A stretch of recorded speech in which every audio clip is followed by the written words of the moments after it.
نحمده ونصلي على رسوله الكريم أما بعد فأعوذ بالله من الشيطان الرجيم بسم الله الرحمن الرحيم أنا خير منه خلقتني من نار وخلقته من طين صدق الله العظيم۔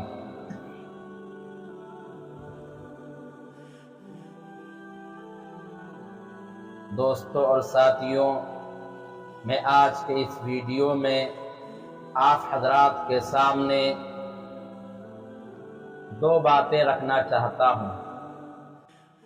پہلی بات تو یہ ہے کہ اللہ رب العالمین نے ساری کائنات کو پیدا فرمایا ہے، زمین و آسمان، چاند و سورج، ستارے، سمندر، دریائیں، نہریں، پہاڑ، چرند و پرند،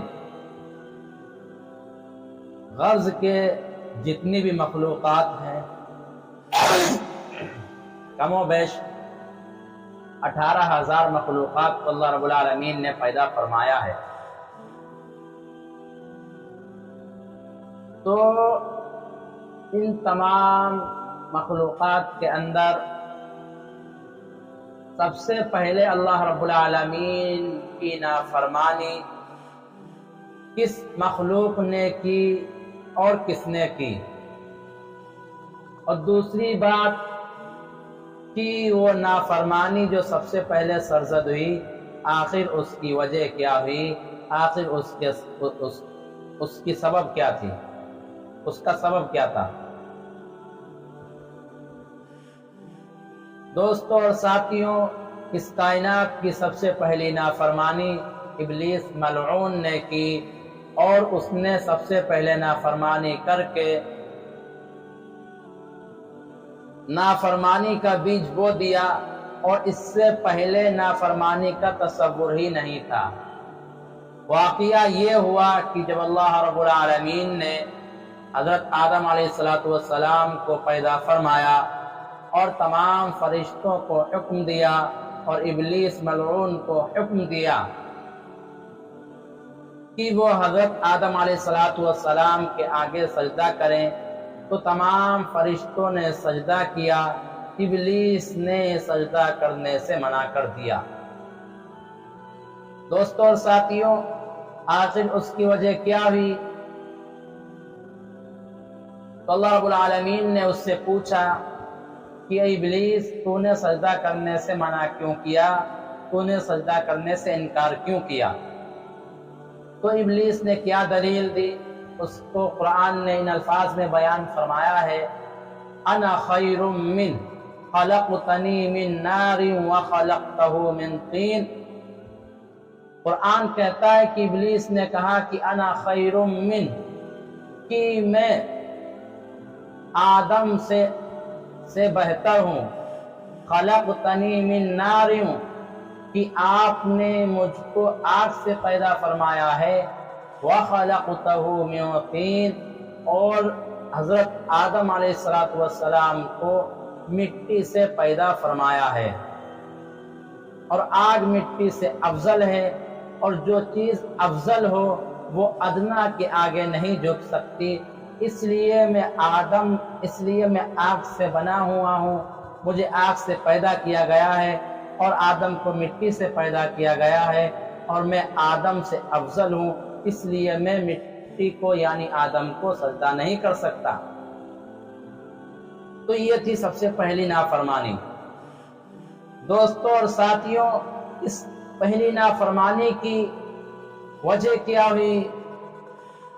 اور آخر اس نافرمانی کا سبب کیا تھا؟ دوستوں اور ساتھیوں، اس نافرمانی کی وجہ اور اس نافرمانی کا سبب بڑائی اور تکبر تھا کہ ابلیس نے اپنی پیدائش پر اور اس کو آگ سے پیدا کیا گیا ہے، اس بات پر اس نے گھمنڈ کیا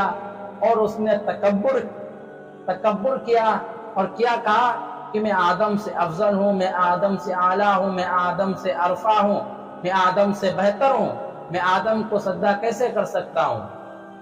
دوستوں اور ساتھیوں، اس واقعے سے ہم کو ایک بات یہ بھی پتہ چلتی ہے کہ اللہ کے حکم کے آگے انسان کو کبھی بھی